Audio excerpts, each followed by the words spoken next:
So, I want to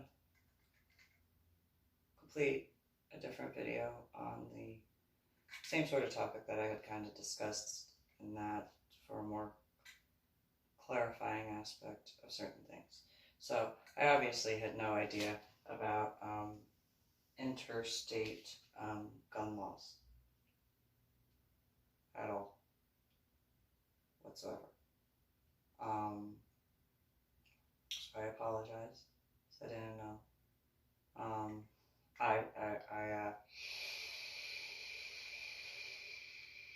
In reference to all of the firearms that I had given to my ex-brother-in-law, Tony Walker Nichols, who at that time lived in Felcher or Fletcher, I can never say it right, Oklahoma.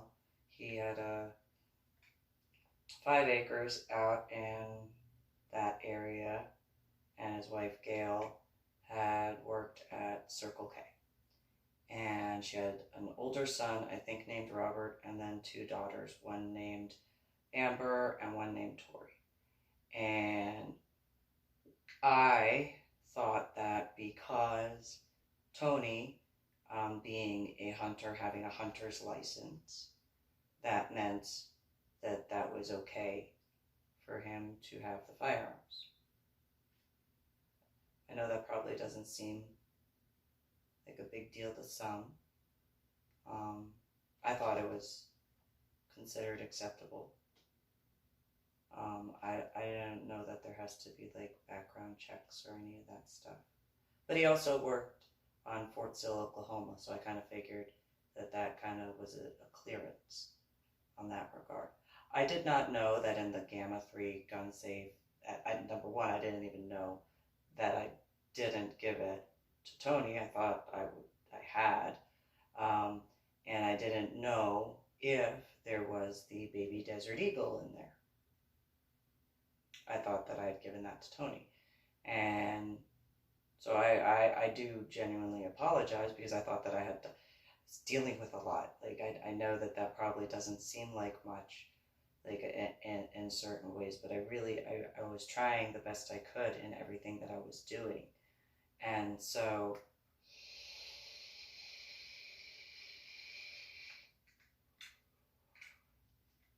for the record, from what I remember, so that way it's known, I don't personally think that there was any issue as far as Tony getting those firearms, but I don't know. Like, he was supposed to keep them so that way, you know, my son could have them, because Tony didn't have any children, and they're supposed to stay in the family and stuff like that. So there was all of the gun locks that I had purchased on eBay. That was not enough for all of the firearms that Robert, my now dead ex-husband, had.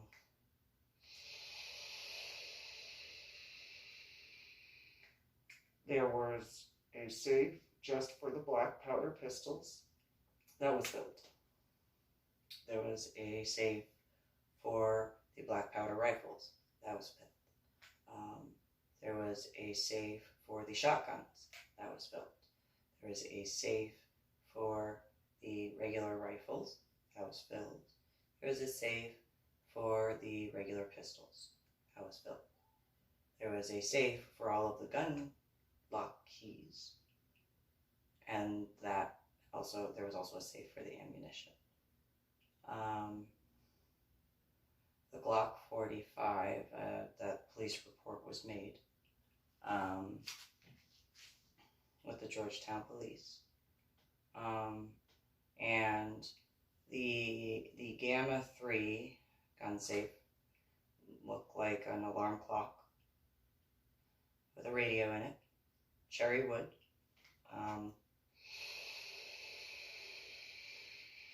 Red numbers, and then it had a keypad on the top with pneumatic kind of opening that you lightly touch it and it open.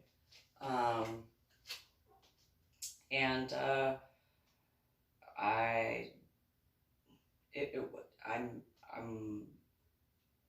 not the person to go off of when it comes to weight of stuff, because what could have been heavy, I wouldn't have realized that,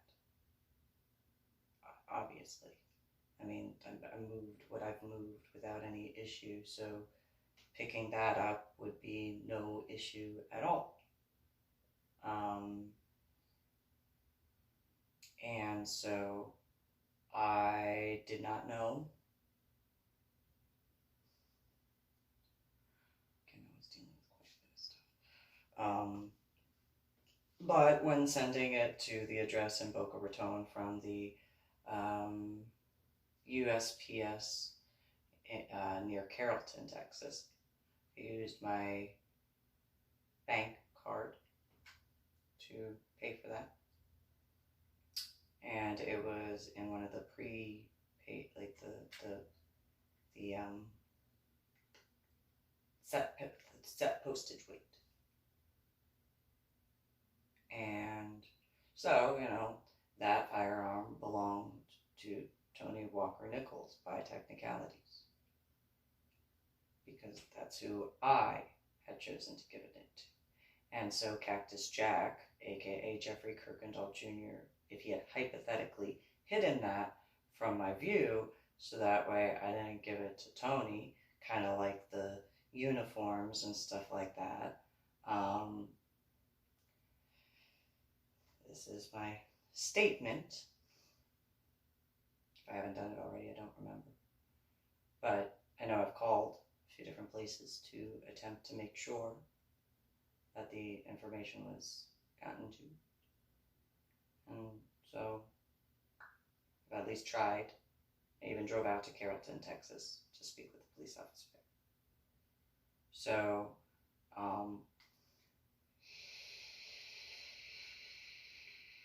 and somebody like Cactus Jack, also known as Jeffrey Kirkendall Jr., should not be someone who has stuff like that, in my opinion. But that's just my opinion. And so, I don't know as far as law enforcement wise, but yeah, the fact that he did what he did during the 151 thing, in my opinion, pretty much automatically excluded him from ever being allowed to have a firearm. But that's my personal opinion. I don't know how the laws are, because he knew what he was doing when it came to that, and he thought it was funny. And I did not think it was funny. I thought he sounded like a terrorist. I still do. So this is a quick little video on that. Hopefully that will get to who that needs to get to.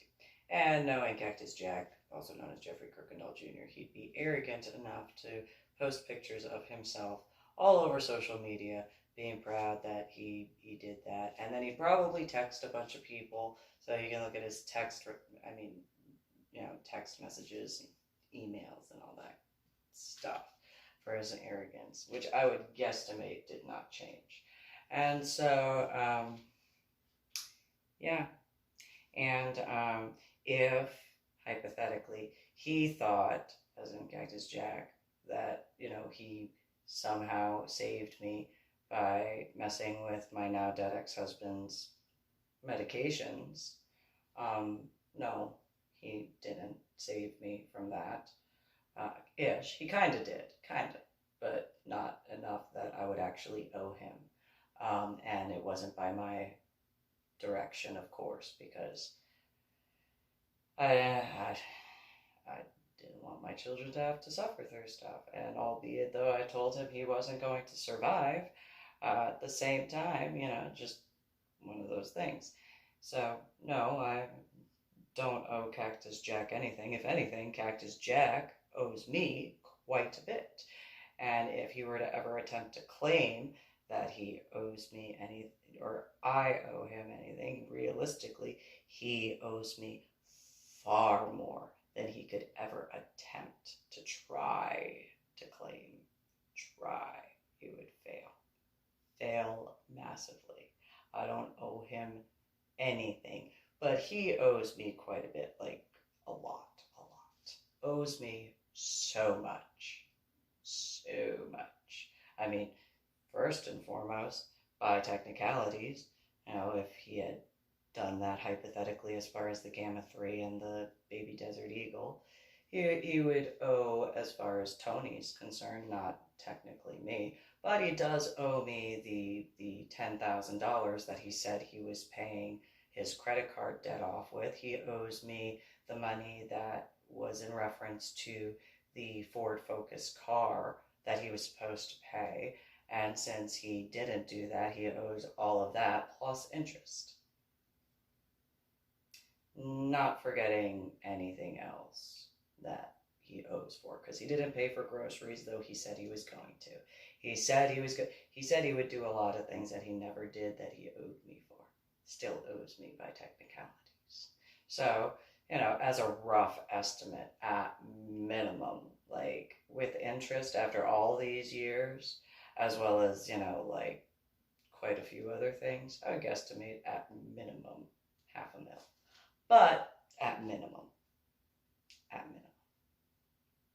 But that would just be a quick little guesstimate between all of